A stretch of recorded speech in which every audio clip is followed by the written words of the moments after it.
सुप्रभात प्यारे बच्चों।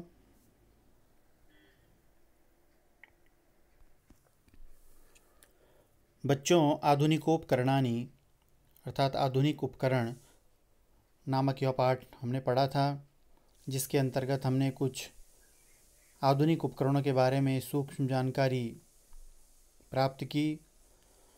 साथ ही इस पाठ का अनुवाद कार्य भी आपको वीडियो के माध्यम से भली भांति समझा दिया गया था और आपकी सुविधा के लिए PDF फाइल के माध्यम से भी हमने आपको अनुवाद कार्य लिखने के लिए कहा था।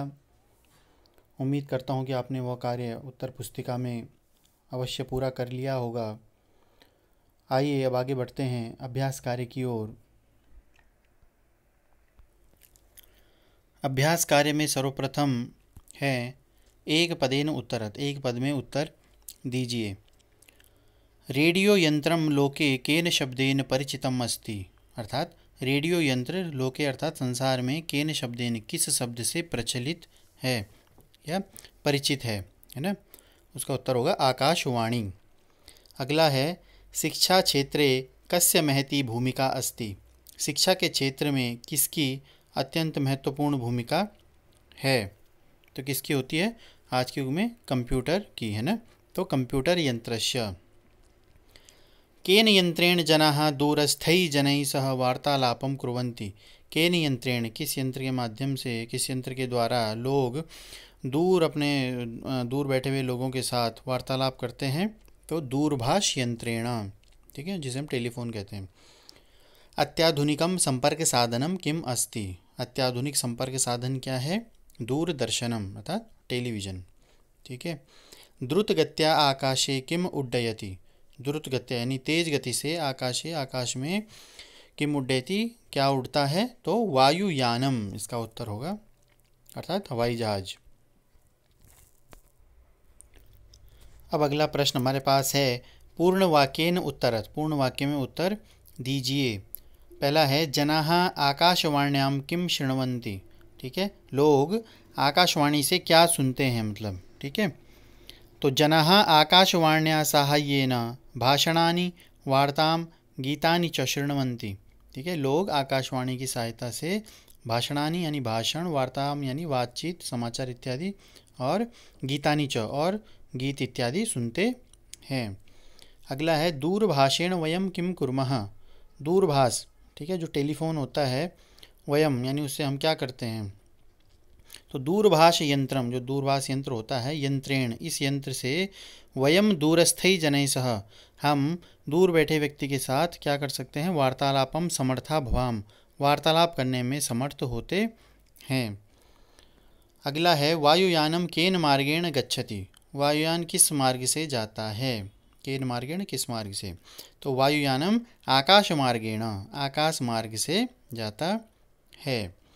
रेफ्रिजरेटर यंत्रे किम भवति, रेफ्रिजरेटर जो फ्रिज होता है उससे क्या होता है। तो रेफ्रिजरेटर यंत्रे स्थापितानि वस्तूनि शीतलानि भवन्ति, फ्रिज में जो रखी हुई वस्तुएं होती हैं, स्थापितानि वस्तूनि, ठीक है, स्थापित जो वस्तुएं होती हैं वे शीतलानि भवन्ति यानी ठंडी हो जाती हैं।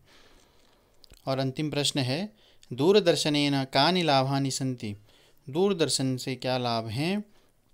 तो दूरदर्शनम वयम विविधान कार्यक्रमान पश्यामः शृणुमश्च, तो दूरदर्शन की सहायता से हम विविध कार्यक्रम देखते हैं और सुनते हैं, शृणुमश्च और सुनते हैं।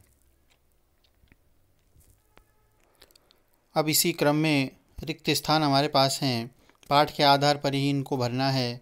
सबसे पहला है अनेन सर्वेषु क्षेत्रेषु परिवर्तनम अभवत्, इससे सभी क्षेत्रों में क्या हुए, क्रांतिकारी परिवर्तन हुए। अनेन यंत्रेण जनाः दूरस्थैः जनैः सह वार्तालापम समर्था भवन्ति, ठीक है, इस यंत्र से लोग दूर बैठे लोगों के साथ वार्तालाप करने में समर्थ होते हैं। सह यानी साथ में, है ना, वार्तालाप यानी बातचीत। यंत्रस्य साहाय्येन वयम भाषणानि वार्ता गीतानि च शृणुमः, ठीक है, इस यंत्र की सहायता से हम भाषण, वार्ता यानी बातचीत इत्यादि, और गीतानि च और गीत इत्यादि सुनते हैं। अगला है एतद द्रुत गत्या आकाशे उड्डयते, यह द्रुत गति से यानी तेज गति से आकाशे यानी आकाश में उड्डयते उड़ता है। अस्मिन् स्थापितानि वस्तूनि शीतलानि भवन्ति, इसमें स्थापित वस्तुएं शीतलानि भवन्ति यानी ठंडी होती हैं। अब इसी क्रम में अगला प्रश्न है उचितम विकल्पम चिनुत, तो उचित विकल्प का चुनाव कीजिए।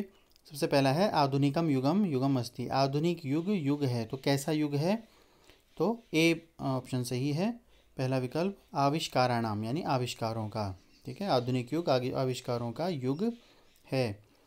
अगला है कस्मिन् स्थापितानि वस्तूनि शीतलानि भवन्ति, किसमें स्थापित यानी रखी हुई वस्तुएं शीतलानि भवन्ति शीतल होती हैं, तो रेफ्रिजरेटर यंत्रे, बी विकल्प सही है, दूसरा विकल्प। तीसरा है रेडियो यंत्रम लोके शब्देन परिचितम अस्ति, ठीक है, रेडियो यंत्र लोक में शब्द से परिचित है, तो किस शब्द से परिचित है, आकाशवाणी, सी विकल्प सही रहेगा। अगला है वायुयानम द्रुत गत्या कुत्र उड्डयते, वायुयान तेज गति से, द्रुत गत्या यानी तेज गति से, कुत्र उड्डयते कहाँ उड़ता है, तो पहला विकल्प सही है इसमें, आकाश मार्गे, ठीक है। और इसका अंतिम प्रश्न है जनाः दूरस्थैः जनैः सह वार्तालापं समर्था भवन्ति, लोग दूर बैठे लोगों के साथ वार्तालाप करने में समर्थ होते हैं, तो किससे इसका उत्तर होगा, दूरभाष यंत्रेण, बी विकल्प इसका सही है। अब इसी क्रम में आगे है सुमेलनम कुरुता, ठीक है, सुमेलित कीजिए सही शब्द के साथ। जैसे सबसे पहला है वायुयानम, तो वायुयान क्या करता है, आकाशे उड्डयते, आकाश में उड़ता है। इसी भांति दूरभाष यंत्रम, दूरभाष यंत्र से क्या करते हैं, वार्तायाः आदान प्रदानम, वार्ता यानी बातचीत का आदान प्रदान होता है। रेडियो यंत्रम, रेडियो यंत्र अर्थात आकाशवाणी। रेफ्रिजरेटर यंत्रे, जो फ्रिज होता है रेफ्रिजरेटर, उसमें क्या होता है, शीतलानि वस्तूनि, वस्तुएं शीतल हो जाती हैं। और अंतिम है कंप्यूटर यंत्रम, कंप्यूटर यंत्र, इससे क्या हुआ है, क्रांतिकारी परिवर्तनम, क्रांतिकारी परिवर्तन आए हैं प्रत्येक क्षेत्र में। इसी क्रम में है अगला निम्नलिखित क्रियापदों में प्रयुक्त लकार पुरुष तथा वचन लिखिए, ठीक है। तो इसमें जो अधिकतर शब्द हैं ये लट लकार अर्थात वर्तमान काल के हैं।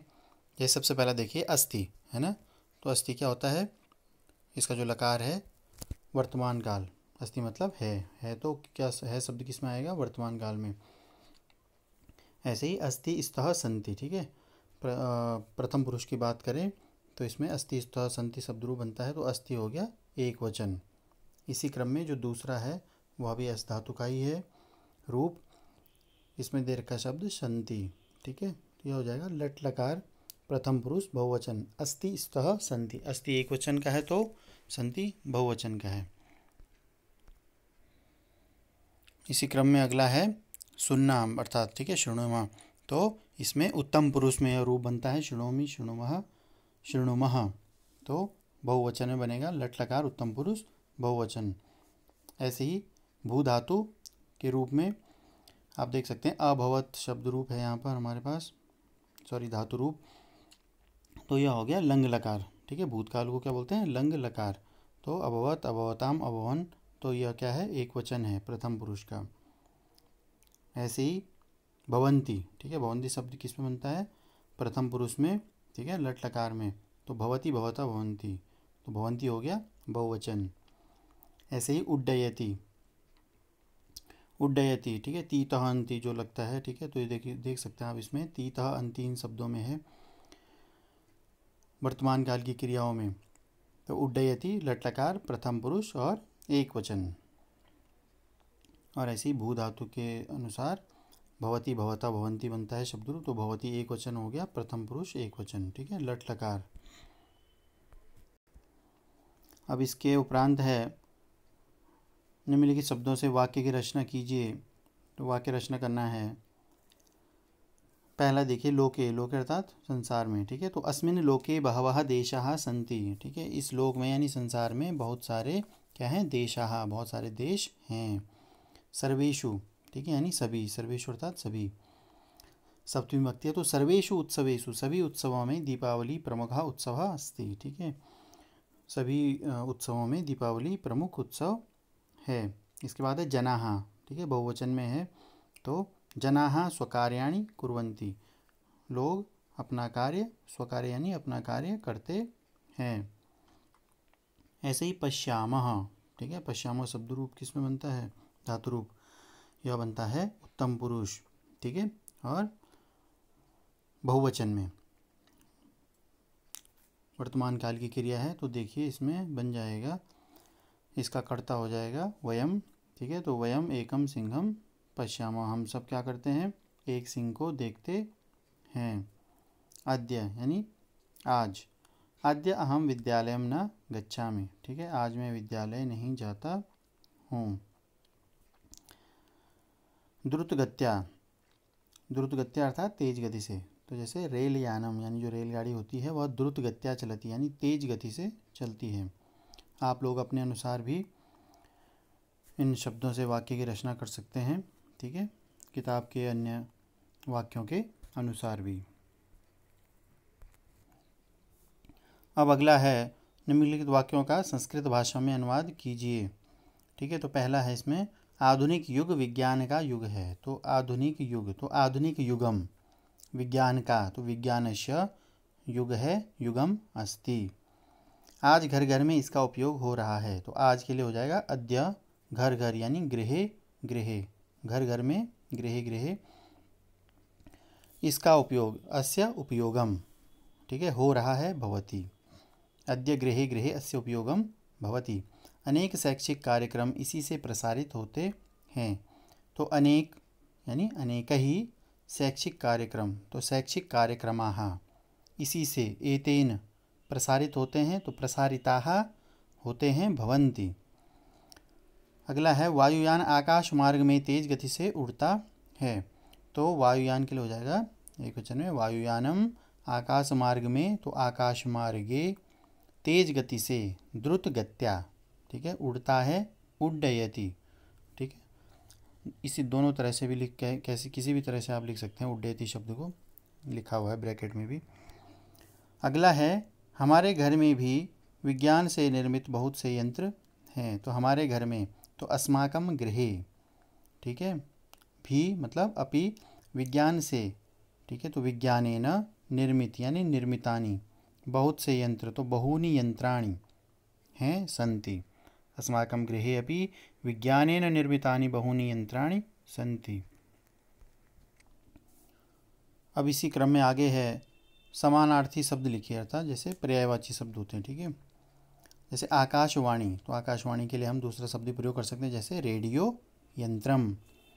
ऐसे ही दूरदर्शनम, तो टेलीविज़नम, टेलीफोनम, दूरभाष यंत्रम, लोके अर्थात संसारे, जनाः मानवाः, वार्तालापम वार्ताम, आकाशे गगने, गृहे आलये, ठीक है बच्चों, तो यह पर्यायवाची शब्द थे। इसी प्रकार अगले क्रम में संधि प्रकरणम दिया गया है, तो बच्चों जैसे कि पिछले पाठों में आपने दीर्घ संधि, गुण संधि, वृद्धि और यण, ठीक है, यह चारों संधियाँ क्या इसका वर्णन आप देख चुके हैं, पढ़ चुके हैं, ठीक है। अब इसके बाद व्यंजन संधि के अंतर्गत जो नियम है वो आपको समझाए जाएंगे, इस पर प्रकाश डाल रहे हैं। इस संधि के अनुसार शब्द के अंत में आने वाले मौ के स्थान पर अनुस्वार हो जाता है, ठीक है, जैसे आप देख सकते हैं गृहम धन गतः, तो आगे देखिए गृहम गतः, ठीक है, हलंत का लोप हो जाता है वहाँ पर।